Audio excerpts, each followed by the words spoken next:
There are things a man has to learn to do alone. No girlfriend, no friends, no coach, no audience. Because if you can only be disciplined when somebody's watching, you're not disciplined. If you can only be confident when your friends are standing next to you, you're not confident. And if you need someone constantly telling you that you're doing okay, you don't own your life yet. Here are 11 things every man has to learn to face alone. And number 11 is the one everything else on this list depends on. And I'm not talking about becoming a loner. A strong man still needs friends, family, people he can actually rely on. But there are certain moments where having somebody standing right next to you robs you of exactly what you need to build in yourself, starting with something almost nobody can tolerate anymore.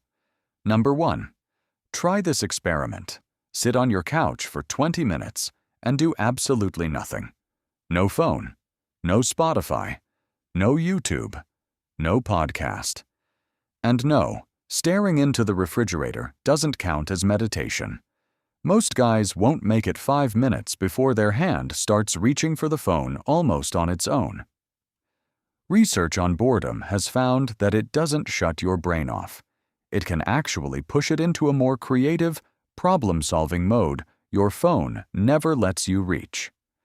Most men fill every gap in the day because silence brings up thoughts they've been outrunning for years. Sit still anyway. The discomfort you feel in the first 10 minutes is just the noise leaving the room. What's left after that is a lot closer to who you actually are underneath it. Picture this. You're in a city you've never been to. Your phone battery is dying. You took the wrong train. Nobody in the group chat is coming to save you. That's the moment that actually builds something in you. Not the curated photo, the 15 minutes before you figured it out. And it doesn't have to be Tokyo for 2 weeks. Take a train somewhere you've never been. Hike a trail by yourself. Eat at a restaurant alone without hiding behind your phone. And no, you don't need to pretend you're waiting for someone. Spend one Saturday in a city you've never seen. Every choice on a trip like that, what to eat, which street to take, how to recover from being lost, is entirely yours to make and own, start to finish. You don't build self-trust by staying where it's easy and familiar. You build it in the moment you're actually lost, figuring it out yourself, with no group chat to bail you out. Number 3, finish something hard when nobody is watching and nobody would ever know if you quit. You planned to run 5 kilometers? Finish 5, even when you desperately want to quit at 4.5. Do the workout you promised yourself, on the exact day you don't feel like it.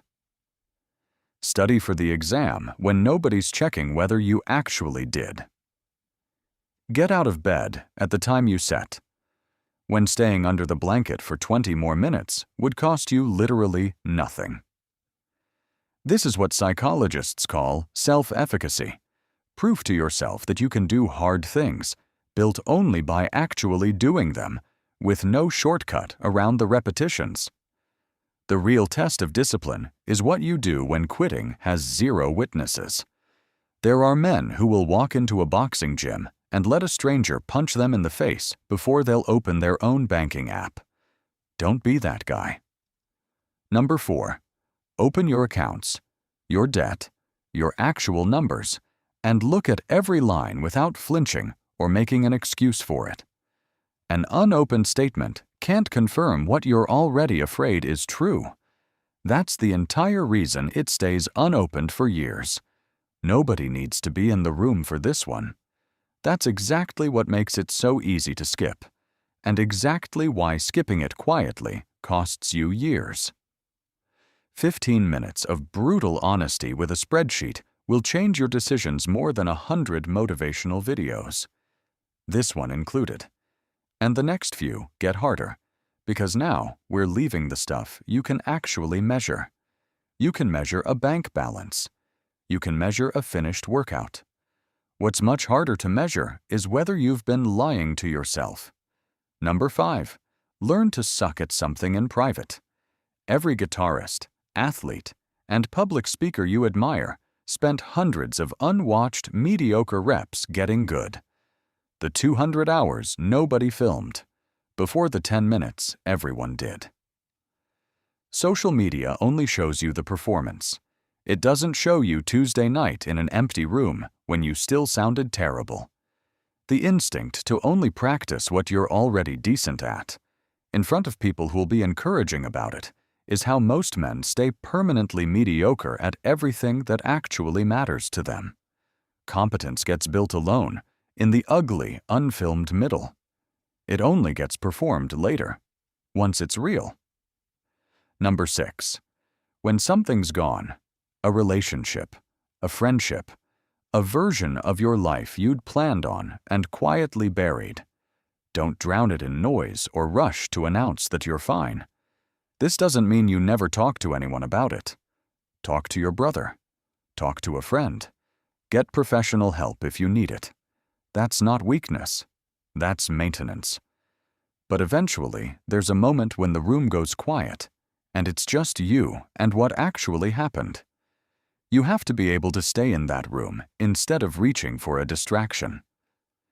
Suppressed pain doesn't disappear. It resurfaces later as irritability, numbness, or anger that seems to come out of nowhere and lands on people who didn't cause it. Give it 1 real hour, undistracted, where you actually let yourself feel what you've been avoiding. It moves through you faster than you'd expect once you finally stop blocking the door. Number 7. Make 1 real decision without polling everyone you know first. Should you quit? Should you move? Should you ask her out? Should you start the thing? Asking for advice is smart. Needing 5 people to approve your decision before you'll commit to it isn't. At some point, you have to close the group chat, look at what you actually know, and decide. Because you can outsource advice. You cannot outsource responsibility for how it turns out. And number 8 is where this gets uncomfortable. Number 8. Sit alone and genuinely picture the end of your life.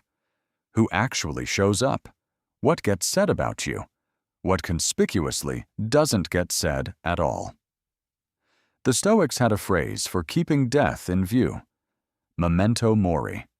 Remember that you will die. It's not morbid. It's the fastest filter that exists for what actually matters to you versus what you've just been pretending matters. Ask yourself this. If your life ended a lot earlier than you expect, what would embarrass you about how you're spending your time right now? Most men only do this kind of thinking after a health scare or a funeral forces it on them. You get the exact same clarity for free, 5 minutes at a time, if you're willing to sit with it on purpose, before life makes you. The cashier hands you 20 euros too much. Nobody noticed. You damage something at work and nobody knows it was you. Maybe you made a mistake that would be incredibly easy to hide. What do? Character is what you do in the 10 seconds after you realize you could probably get away with it. Integrity is doing the right thing when doing the wrong thing would be easier and invisible. Number 10. Walk for an hour. Phone left behind entirely, and take 1 question with you. What's the 1 problem in your life you already know the answer to, but keep pretending you don't? Walk until you actually have the answer, not until the hour's just over. Stanford research on walking and cognition found it measurably boosts creative and associative thinking. There's a reason thinkers, writers, and entrepreneurs have used long walks to work through difficult problems for centuries, not as a break from the work, but as part of it. You will not finish a hard thought scrolling between 2 apps waiting for a notification.